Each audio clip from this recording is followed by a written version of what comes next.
So that group of the population should seek vaccination. The rest of the population should just go about living normally, I think.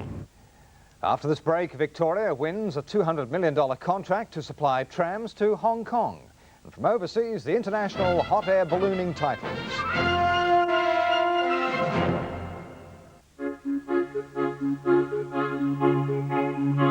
140 kilometres off the Victorian coast, an Australian naval vessel patrols one of the richest waters in the world, Bass Strait. Here lies not just one or two, but 12 SO-BHP oil and gas platforms. Commanding this vast, unpredictable stretch of water, the platforms serve to remind us of the continuing cost of offshore oil exploration and development, a cost which has so far totaled nearly $2,000 million. Yet the challenge to find more oil still remains if Australia is to maintain nearly 2/3 oil self-sufficiency. A challenge which, if successful, will benefit not only those involved, but every Australian. Hi.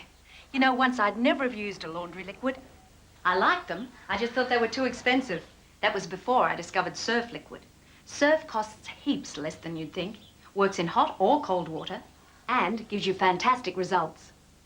Lever in kitchen even guarantee Surf liquid. If you're not happy with the results, you get your money back. Try it. You'd be mad if you didn't. Surf liquid gives you a good wash every time at a sensible price. Sir, your wife's new Pulsar Vagabond. What about all these Yes, extras? well, Headlamp protectors, tram exhaust, mud flaps, get them off. But your wife is still... Willow cooler, car care kit, tool kit, first aid kits, floor mats, air conditioning. She thinks I'm a millionaire. That's over $1,000's worth of extras, pal. All standard on Pulsar Vagabond. Your wife's actually saved you $600. Yeah, I knew that. She's a smart lady, my missus. The Mount Hotham doctor has issued a warning to people visiting the snow following yesterday's dramatic rescue of a woman lost in treacherous conditions. Dr. Noel Atherston says Lorraine Cortez's survival is remarkable and a lesson to others. Lorraine Cortez spent 24 hours lost on Mount Hotham with temperatures at sub-zero and gale force winds. She decided to ski alone late in the afternoon and failed to keep an appointment with friends. Search patrols were beginning to fear the worst when the breakthrough came yesterday afternoon. In a rugged section of the mountain, Lorraine's skis were found crossed, a sign that their owner was nearby. I found a log with a hollow underneath, and I boarded the sides up with bark and bits of twigs and that, and just curled up under there. So I just stuck put and gave the old Australian cooee a fair go. Lorraine survived conditions which can be fatal within hours.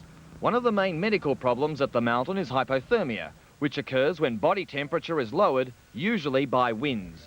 I think it's terribly important to have proper gear that can keep you dry. Wool underneath your wet weather gear is very, very life-saving. In fact, it sounds though this girl here has been saved because of her thick woolen jumper. American Secretary of State George Shultz is on his way home to Washington tonight after his top-level talks in Canberra.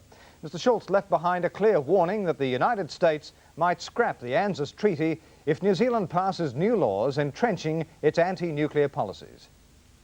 Security was so tight at Canberra's Fairbairn Air Base that even Mr. Schultz's official farewell present, an Aboriginal bark picture, was given the once-over before it was allowed on the Secretary of State's aircraft.